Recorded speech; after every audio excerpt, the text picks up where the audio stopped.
यह है Doppler effect. तो डॉपलर इफेक्ट को करते हैं और ताकि फिर हम इस चैप्टर को कंक्लूड कर सकें और एमसीक्यूज की सोल्यूशन भी इंशाल्लाह से उसी तरह से करेंगे जिस तरह से हमने कल किया था। तो थोड़े और भी एमसीक्यूज है जो कि मैं चाहता हूं कि आप लोग उस आपकी नज़रों से वो गुजरें। ठीक है, डॉपलर का भी ऐड हो जाएगा और भी स्पीड ऑफ साउंड वगैरह के साथ रिलेटेड कुछ एमसीक्यूज हैं। ठीक है जी, चले जी। तो मेरे प्यारे जवानों, शुरू करते हैं जी आज का lecture and the title is Doppler effect.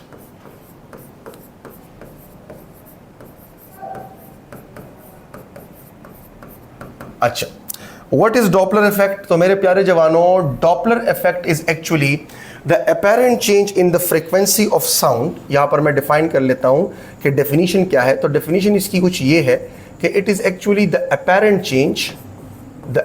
Change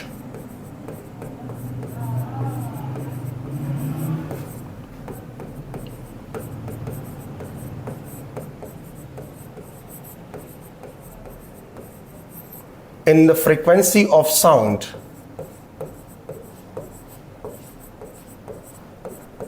due to the relative motion of sounding source। अच्छा, सोर्स को मैं इस तरह से लिखूंगा, अच्छा ना, जो साउंड पैदा कर रहा है, साउंडिंग सोर्स और रिसीवर और both is called Doppler effect।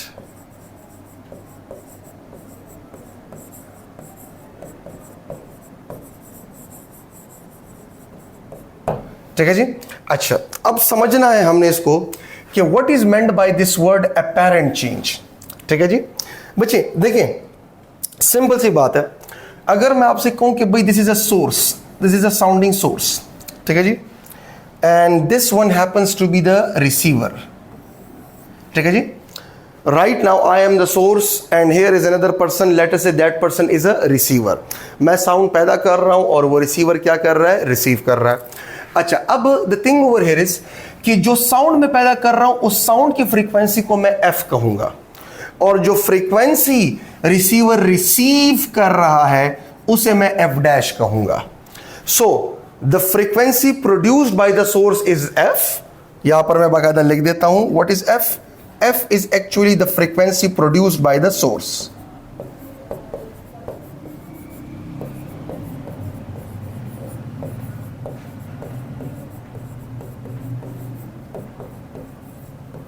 Clear ji?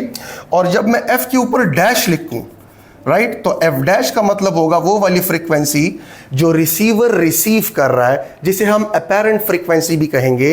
Apparent का मतलब होता है जाहिरी। What is the word apparent mean? जाहिरी।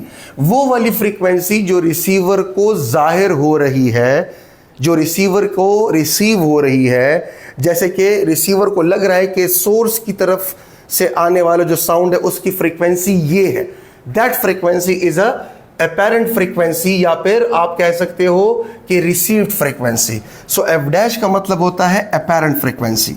ठीक है जी, या the frequency received by the receiver, right, apparent frequency.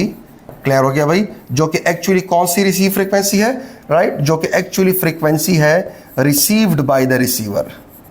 Frequency heard और रिसीव्ड बाय द रिसीवर। तो सिंपल, जो सोर्स पैदा कर रहा है दैट इज एफ, जो रिसीवर रिसीव कर रहा है दैट इज एफ डैश। अब बच्चे the thing over here is, बड़ा मैं बिल्कुल यानी कि दो टोक अल्फाज में आपको क्लियर करके दे देता हूं। अगर तो सोर्स और रिसीवर के दरमियान मैं आपसे कहूं कोई भी रिलेटिव मोशन नहीं है, मतलब ना तो दोनों के दरमियान फासला कम हो रहा है, ना सोर्स और रिसीवर के दरमियान फासला ज्यादा हो रहा है, तो जितना सोर्स फ्रीक्वेंसी पैदा करता है उतना ही रिसीवर रिसीव करता है। when there is no relative motion, when there is no relative motion,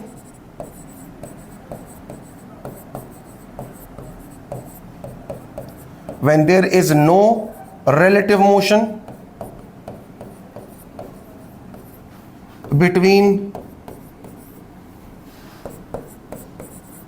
between source and receiver, जब सोर्स और रिसीवर के दरमियान कोई रिलेटिव मोशन ना हो, मतलब एक दूसरे के लिहाज से रेस्ट में हो, ठीक है जी, ना तो इनके दरमियान नज़दीकी आ रही है, ना इनके दरमियान दूरी बढ़ रही है, यानी कि एक कांस्टेंट फासले पर दोनों एक दूसरे के कॉन्टिन्यूसली मौजूद है। तो याद रखिएगा जितनी फ्रीक्वेंसी सोर्स पैदा करेगा एग्जैक्टली उतनी फ्रीक्वेंसी रिसीवर रिसीव करेगा। तो आप देख लोगे कि याद रखिएगा the frequency produced by the source will be exactly the same as the frequency received by the receiver. There will be no change in the apparent frequency. अगर 10 हर्ट्ज पैदा हो रही है तो 10 हर्ट्ज रिसीव होगी। क्लियर है जी। और relative motion ना होने का मतलब यह है कि दोनों का ना तो फासले में कमी आ रही है ना फासले में इजाफा आ रहा है। ठीक है जी। But when there is a relative motion, when there is a relative motion, relative motion का मतलब है या तो सोर्स आवाज पैदा करते हुए रिसीवर के करीब जा रहा है या सोर्स आवाज पैदा करते हुए रिसीवर से अवे जा रहा है। समझ में आई बात। With the speed vs, either moving towards the stationary receiver, either moving away from the stationary receiver with the speed vs। और या तो रिसीवर जो है वो साउंड रिसीव कर रहा है सोर्स की तरफ मूव करते हुए विद vr, ठीक हो गया भाई, और या वो रिसीवर साउंड रिसीव कर रहा है सोर्स से अवे मूव करते हुए। So the receiver is either moving towards the stationary source while receiving a sound, or the receiver is either moving away from the stationary source while receiving a sound। इस दौरान दोनों के दरमियान relative motion है, और या तो दोनों एक दूसरे के करीब आ रहे हैं और दूर जा रहे हैं। तो याद रखिएगा whenever there is a relative motion, आप देखोगे कि f डैश और f बराबर नहीं होंगे। आप देखोगे कि f डैश और f बराबर नहीं होंगे। whenever there is a relative motion, whenever there is a relative motion, there is a relative motion between S and R, और या तो सोर्स रिसीवर की तरफ मूव करता जाए या अवे मूव करता जाए, या रिसीवर सोर्स की तरफ या अवे मूव करता जाए, या दोनों एक दूसरे की तरफ अवे और मूव करते जाए, both all of them are relative motion. तो अब आप देखोगे कि एफ डैश और एफ बराबर नहीं होंगे, बल्कि सोर्स जो फ्रीक्वेंसी पैदा करेगा रिसीवर को वो वाली फ्रीक्वेंसी रिसीव नहीं होंगी। हालांकि सोर्स कहेगा कि मैंने अपनी आवाज की फ्रीक्वेंसी को चेंज नहीं किया, लेकिन रिसीवर स्टिल ये कहने पे बजिद होगा कि नहीं, आपकी तरफ से आने वाली साउंड की फ्रीक्वेंसी चेंज हो गई है। ये तब जब दोनों के दरमियान रिलेटिव मोशन हो। तो ये याद रखिएगा, यही है डॉपलर इफेक्ट। इसीलिए तो वर्ड इस्तेमाल किया गया है द अपैरेंट चेंज। कौन सा चेंज? Apparent change. कि सोर्स ने इंटेंशनली अपनी आवाज की फ्रीक्वेंसी को चेंज नहीं किया, लेकिन रिसीवर को फिर भी रिसीव हो रहा है एक changed frequency. That is called the apparent frequency. Apparent word का मतलब होता है जाहिरी तौर पर, कि एक्चुअली में सोर्स ने फ्रीक्वेंसी को चेंज नहीं किया, लेकिन रिसीवर फिर भी रिसीव कर रहा है एक different frequency, and that is only due to the relative motion between the source and the receiver। क्या यहां तक सारों को क्लियर हुआ?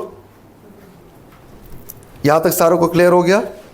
सर्दी क्लास के बाद सिर्फ डॉपलर इफेक्ट का वही तारिकुल्लाह, बिल्कुल। और डॉपलर इफेक्ट की बच्चे डेरे खबर ही थी बच्चे, इतनी जल्दी नहीं हो सकता, इसमें बड़ी बातें हैं। ठीक है जी, वो क्लियर करनी है मैंने आपको जी, बिल्कुल ऐसा ही है। सही जी।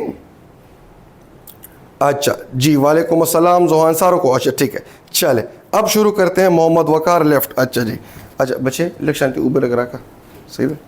अच्छा, अब मेरे प्यारे जवानों, ये तो हमने क्लियर कर दिया। अब the thing over here is कि मैं आप लोगों को जो अपैरेंट फ्रीक्वेंसी है जो रिसीवर रिसीव करता है और जो एक्चुअल फ्रीक्वेंसी जो सोर्स पैदा कर रहा है उसके दरमियान एक जनरल फार्मूला आपको बता देता हूं।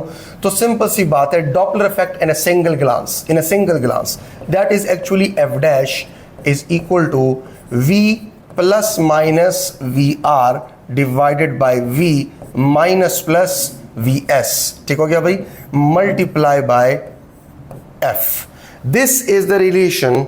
समझ में आई बात? कि जिससे हर एक केस का इक्वेशन आपके सामने निकलेगा, और आपने दिमाग में रखना है कि जब भी अवे वाला केस हो, समझ में आई बात, या चले पहले टूवर्ड्स वाला करवा देता हूं। जब भी टूवर्ड्स वाला केस हो, यानी कि या तो सोर्स रिसीवर की तरफ जा रहा हो या रिसीवर सोर्स की तरफ जा रहा हो या दोनों एक दूसरे की तरफ जा रहे हो, तो आपने इंश्योर करवाना है कि एफ डैश एफ से ज्यादा है। अपेरेंट फ्रीक्वेंसी यानी कि रिसीवर को रिसीव फ्रीक्वेंसी एफ से ज्यादा आएगी, रट ले, ये हमेशा इस तरह केस होगा। और जब भी अवे वाला केस होगा तो याद रखिएगा एफ डैश ने यानी कि रिसीवर को रिसीव फ्रीक्वेंसी ने सोर्स की पैदा की जाने वाली फ्रीक्वेंसी से कम आना है, ये याद रखिएगा। क्लियर हो गया भाई? तो ये अपने साथ रट लें। अब मैं एक चीज एक एक केस आपको करवाता हूं। Case number 1, case number is 1। तो नंबर 1 केस में अगर मैं आपसे कहूं, ठीक है जी, case number is 1, that is source moving towards stationary R, moving towards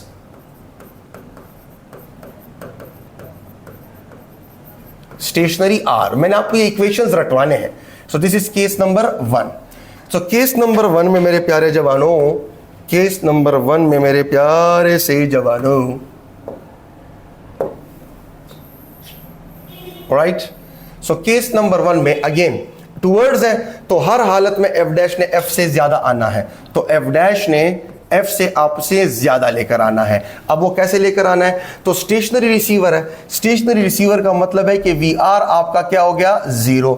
we are आपने 0 पुट कर लेना है। जब आप इधर 0 पुट कर लोगे तो ये प्लस माइनस की कोई जरूरत नहीं, तो अब ये नीचे वाला रह गया। तो इसका मतलब है कि आपके पास एफ डैश जो आया that is actually equal to V divided by V minus plus V S multiply by F, right. Because V R 0 हो गया, रिसीवर स्टेशनरी है, तो प्लस माइनस आपने नहीं लिखना, तो V divided by V minus plus V S.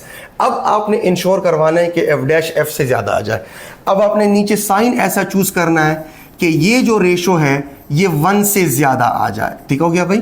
तो 1 से अगर मैंने ज्यादा लानी है ताकि एफ डैश एफ से ज्यादा आ जाए, तो मुझे नीचे वाला टर्म छोटा चाहिए, ऊपर वाला टर्म बड़ा चाहिए। तो नीचे वाला मैं साइन लगा दूंगा किस चीज का? माइनस का, ताकि नीचे वाला टर्म छोटा आ जाए, ऊपर वाला टर्म बड़ा आ जाए। और एक चीज जो कि मैं आपको क्लियर कर देता हूं जवानों, कि जो v है, what is v? v is the speed of sound, v is the speed of sound. Clear हो गया भाई?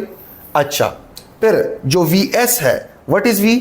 vs is the speed of source, speed of source. And what is vr? vr is actually the speed of receiver, speed of receiver. Clear हो गया भाई? तो ये basic term तो आपको क्लियर होने चाहिए कि जब मैं v लिखूं तो v का मतलब क्या है, जब मैं vs लिखूं तो vs का मतलब क्या है, जब मैं vr लिखूं तो vr का मतलब क्या है। क्लियर है जी? ये आपको क्लियर हो जाना चाहिए। ठीक हो गया मेरे प्यारे जवानों? जी बिल्कुल ठीक हो गया। अच्छा, अब जवानों सके गल रहा तबाह बर्बाद के सादा बरा वाला सादा। ठीक है बच्चे? अच्छा, अब जरा गौर से देखिएगा, ये तो आपके पास इक्वेशन आया। अब ये इक्वेशन जो है, this is for first case when the source is moving towards the stationary receiver, तो एफ डैश ने एफ से ज्यादा आना है। अब अगर मैं केस नंबर 2 की तरफ जाऊं, केस नंबर 2 की तरफ अगर मैं जाऊं, सो केस नंबर 2 आपके पास कुछ इस तरह से होगा कि आपने क्या करना है, the same source moving away from the stationary receiver. ये टुवर्ड्स वाला केस था, तो एफ डैश को आपने एफ से ज्यादा लाना था। अब आपके पास दूसरा केस है जो कि इसी तरह से है, बट अब की बार source moving away from stationary receiver, from stationary receiver. Clear हो गया भाई? तो source moving away from stationary receiver, again we are आपने पुट करना है क्या? 0। तो वी आर में आप 0 पुट कर लें तो ये प्लस माइनस लिखने की कोई जरूरत नहीं है। फिर से आपके पास यही इक्वेशन आया, that is actually F dash is equal to V divided by V minus plus V S multiply by F. अब चूंकि अवे वाला केस है, चूंकि अवे वाला केस है, क्लियर हो गया भाई, तो आपने इंश्योर करवाना है कि एफ डैश जो है वो एफ से कम आ जाए, एफ डैश जो है वो एफ से कम आ जाए। तो आपने इधर ऐसा साइन पुट करना है कि इस ब्रैकेट में 1 से कम वैल्यू आ जाए। तो ब्रैकेट में 1 से कम वैल्यू तब आएगी जब नीचे वाला टर्म बड़ा होगा, ऊपर वाला टर्म छोटा होगा। तो इसका मतलब ये हुआ कि मैंने नीचे प्लस लगाना है ताकि एफ डैश एफ से कम आ जाए। तो मेरा जो इक्वेशन बनेगा वो ये बनेगा कि सिंपल सी बात है, वही वाला इक्वेशन आया, वहां पर माइनस था, यहां पर क्या है, प्लस है। Is this clear? ये आपका इक्वेशन बना when the source is moving away from the stationary receiver. अच्छा, अब आते हैं केस नंबर जवानों, केस नंबर 3 के ऊपर। केस नंबर 3 में मेरे प्यारे जवानों, राइट, क्या होगा कि केस नंबर 3 में अब आपने सोर्स को रेस्ट में रखवाना है, रिसीवर को मूव करवाना है। सो व्हेन रिसीवर मूव या moving towards stationary source, clear हो गया भाई, receiver moving toward stationary source. Stationary source का मतलब है सोर्स की स्पीड क्या है, 0 है। अब की बार आपने इस इक्वेशन में Vs0 पुट करना है। जब आप Vs0 पुट कर लोगे तो माइनस प्लस लिखने की कोई जरूरत नहीं है। अब ऊपर वाला सारा का सारा टर्म लिख लो, तो ये हो जाएगा F dash is equal to V plus minus V R divided by V multiply by F.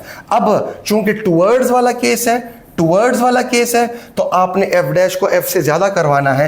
तो अगर एफ डैश को आपने एफ से ज्यादा करवाना है तो ऊपर वाला टर्म बड़ा रखवाना है, नीचे वाला टर्म छोटा रखवाना है, ताकि एफ डैश एफ से ज्यादा आ जाए।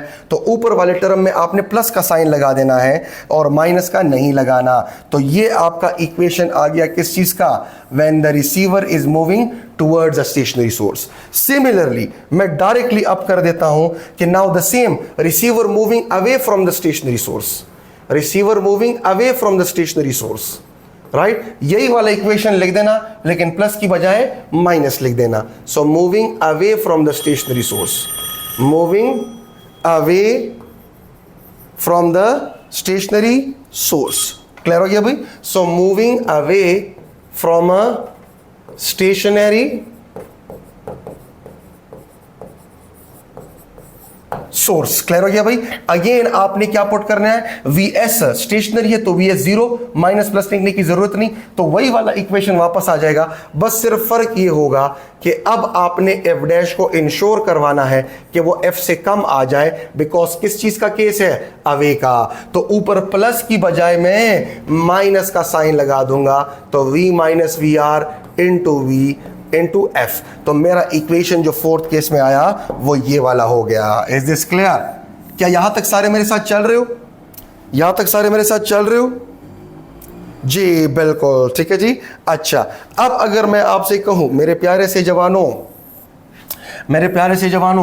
ठीक हो गया भाई, this is case number 4, four and case number 3। अब अगर मैं आपसे कहूं कि both moving towards each other, case number 5, both moving towards each other, clear हो गया भाई। इसका मतलब यह है कि अब ना तो मैं Vs0 पुट कर सकता हूं, ना मैं Vr0 पुट कर सकता हूं, because both are moving towards each other. तो इसका मतलब है कि आपने ना तो इधर 0 पुट करना है ना इधर 0 पुट करना है। लेकिन चूंकि टुवर्ड्स वाला केस है तो आपने इंश्योर करवाना है कि एफ डैश एफ से ज्यादा आ जाए। तो ऊपर वाला टर्म आपने बड़ा रखना है, नीचे वाला टर्म आपने छोटा रखना है, ताकि ये रेशो 1 से ज्यादा आए, ताकि एफ डैश एफ से ज्यादा आए। तो ऊपर प्लस लगा देंगे, नीचे माइनस लगा देंगे। ऊपर साउंड की स्पीड के साथ कुछ ऐड हो जाएगा, नीचे साउंड की स्पीड से कुछ सब्ट्रैक्ट हो जाएगा। तो आपका जो इक्वेशन आ जाएगा that is F dash is equal to V plus V R divided by V minus V S multiply by F. This is the equation for the both moving towards each other. Clear हो गया? और ना तो मैं VR0 put कर सकता हूं ना ES। और उसी तरह से मेरे प्यारे जवानों, if I say कि both moving away from each other, so case number is 6, both moving away from each other। तो अवे वाला केस है तो F डैश ने F से कम आना है। Away from each other, both moving away from each other. तो again यही वाला इक्वेशन लिख देना, लेकिन ऊपर माइनस लिख देना और नीचे प्लस लिख देना, बिकॉज अब एफ डैश को मैंने एफ से कम लाना है। तो मेरे पास एफ डैश आ जाएगा v minus V R divided by v plus V S into F. This is the sixth equation.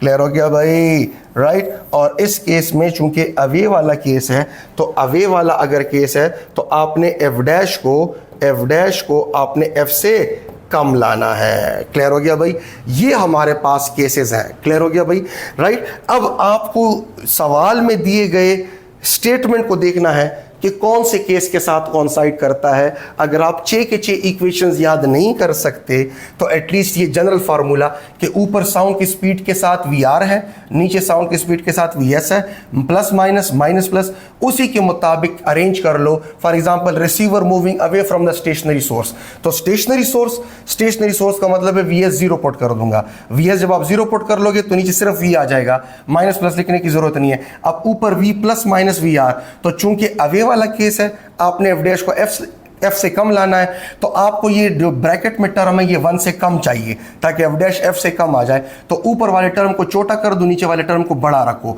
तो नीचे वाला टर्म बड़ा तब होगा जब ऊपर वी से मैं कुछ माइनस कर दूंगा, ऑटोमेटिकली एफ डैश एफ से कम आ जाएगा। ये मेरा इक्वेशन है। तो इस तरह से आपने इक्वेशन जनरेट करना है। क्या सारों को क्लियर है? अच्छा मोहम्मद ताहा, लास्ट 3 इक्वेशन आपके करने से पहले डिराइव कर लिए थे। गुड, वेरी गुड, ठीक हो गया भाई। अब बच्चे मैं जो आपको एक पॉइंट बताना जा रहा हूं वो ये है जवानों कि याद रखिएगा, whenever the source is mobile, whenever the source is mobile,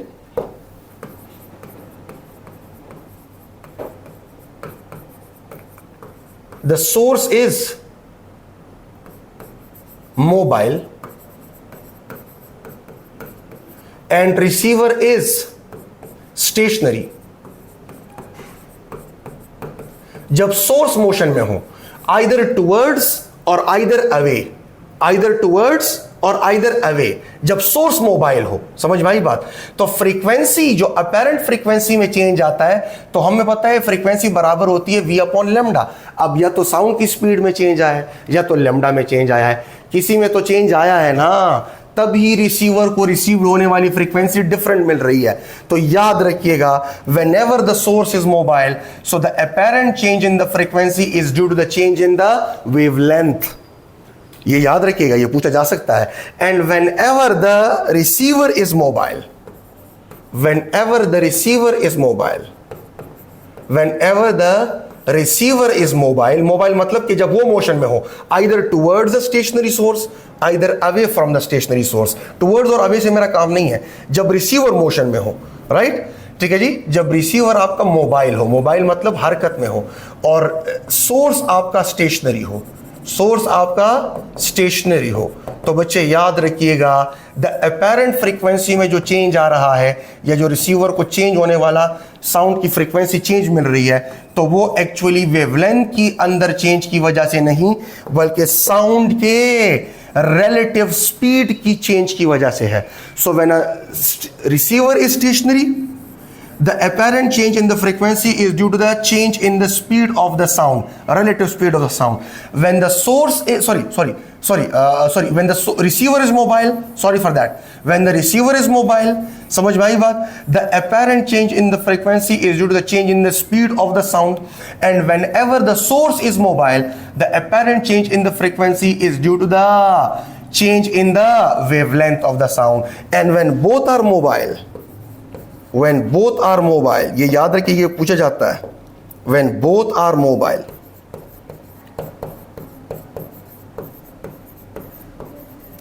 जब दोनों ही मोशन में हो, आइदर टुवर्ड्स और आइदर अवे, तो फिर जो फ्रीक्वेंसी में चेंज आएगा वो सिर्फ स्पीड की वजह से चेंज नहीं, बल्कि वेवलेंथ में भी चेंज आने की वजह से आएगा। अब दोनों के अंदर चेंज आ रहा है, साउंड की रिलेटिव स्पीड में भी और साउंड के अपेरेंट वेवलेंथ में भी, तब जाके रिसीवर को रिसीव होने वाली फ्रीक्वेंसी में चेंज महसूस हो रहा है। तो बच्चे ये सवाल पूछे जाते हैं। अब रिलेटिव मोशन में सवाल जो पूछे जाते हैं, फॉर एग्जांपल आप एक सर्कुलर पाथ में हो और आप बिल्कुल उस सर्कल के सेंटर पे खड़े हो, राइट, और यहाँ पर एक गाड़ी चल रही है या कोई ट्रेन चल रहा है, ठीक है जी, और वो ट्रेन सर्कुलर पाथ में चल रहा है, लेकिन हर एक पॉइंट पे उस गाड़ी या ट्रेन का आपसे फासला सेम है, और उस गाड़ी के ऊपर या उस ट्रेन के ऊपर लगा हुआ है एक स्पीकर और वो कंटिन्यूसली साउंड पैदा कर रहा है विद एफ, और आप कंटिन्यूसली साउंड रिसीव कर रहे हो विद एफ डैश।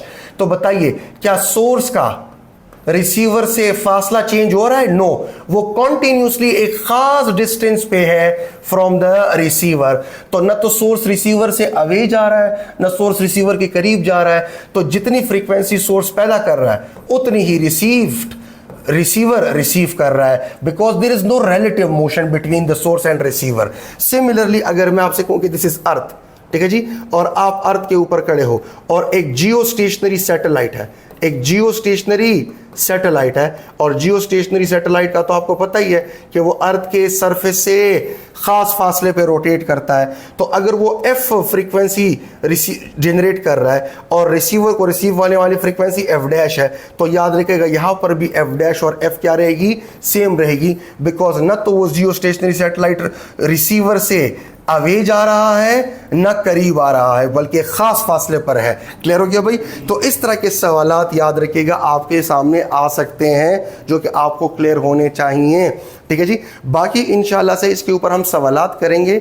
मैं इसके ऊपर मैंने सवालात रखे हैं, जितने तरह के भी सवालात आते हैं वो ऑलरेडी प्रिपेयर्ड है, वो इंशाल्लाह से हम मंडे को करेंगे और वेव्स के साथ रिलेटेड और भी सवालात करेंगे।